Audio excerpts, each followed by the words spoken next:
New Zealand. When you think about it, it's one of the most remote, geographically isolated places on the entire planet. We're talking thousands of miles of open ocean, and yet it was the very last major piece of land to be found and settled by humans. It's a bit of a paradox, right?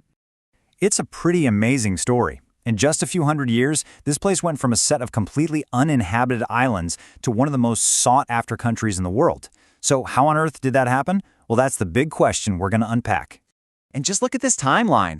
The first people didn't even get there until around the year 1300. That's less than 800 years ago. It's like a blink of an eye in the grand sweep of human history. The journey from that very first canoe to the global hub it is today, that's what makes this story just so incredible. All right, so let's rewind and start right at the beginning, with the very first people to lay eyes on these islands and decide to call them home. Now, these first settlers were Polynesians, and they were part of this incredible sweeping movement called the Great Polynesian Expansion. And we're not talking about people just getting lucky and washing ashore. These were some of the greatest navigators in human history. They used these massive ocean-going canoes, called waka, and crossed just unimaginable distances of open ocean by reading the stars, the waves, and the currents. Truly masters of their craft. So, once they arrived, they didn't just survive, they built a whole new world. So what did that world, the world of the Maori, actually look like?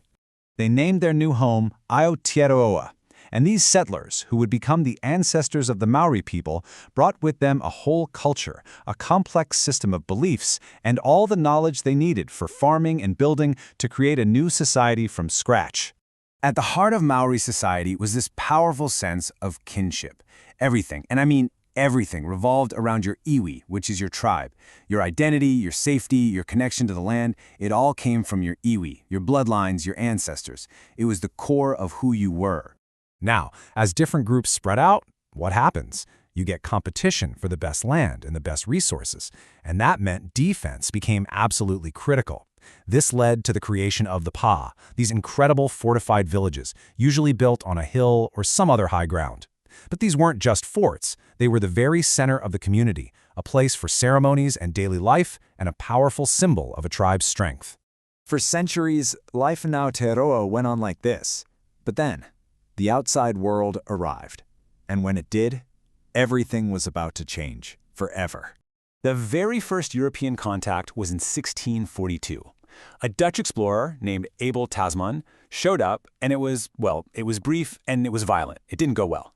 But then, more than 100 years later, the British Captain James Cook arrived. His voyages were totally different.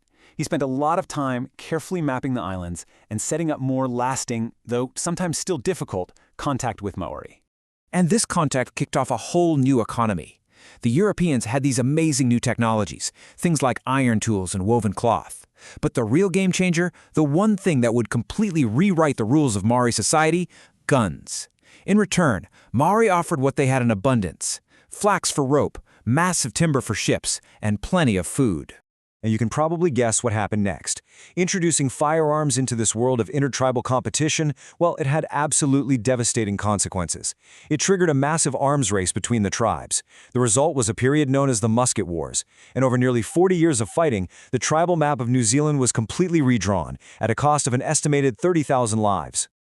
All of this trade and conflict was building up to something bigger. It was setting the stage for a more formal relationship with the British, which led to New Zealand's founding document and, sadly, the wars that came after. Okay, you really have to pay attention to this part, because it's at the absolute heart of so much of New Zealand's modern history. The Treaty of Waitangi was written in both English and Maori, but the words didn't mean the same thing.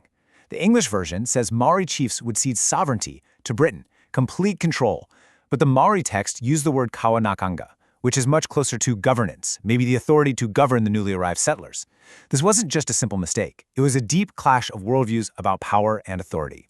So with this fundamental misunderstanding at its core, and a flood of new British settlers hungry for land, well, things were bound to boil over.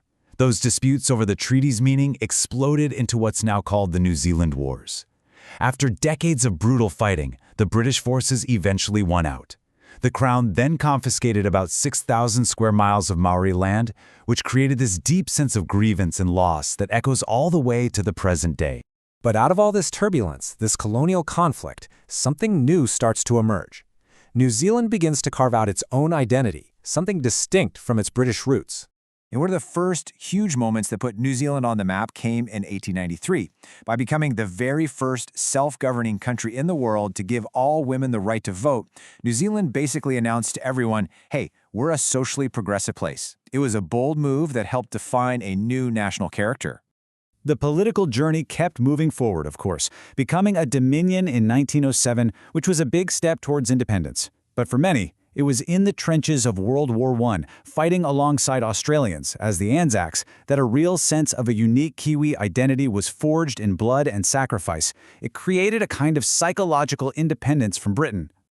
All right, let's fast forward a bit and bring this story right up to the present day to see how New Zealand has reimagined itself into the complex, multicultural nation it is today.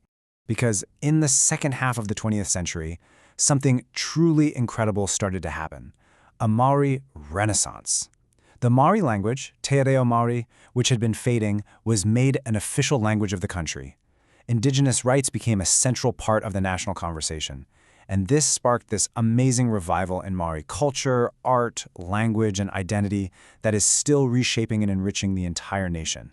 And that brings us right back to where we started, doesn't it? From those very first waka canoes arriving on an empty shore to the planes landing at Auckland International Airport today, the story of New Zealand has always been about migration. It's still one of the most desirable places to live on Earth, which leaves us with one final big question. As people from all over the world continue to arrive, what will the next chapter of this incredible island story look like?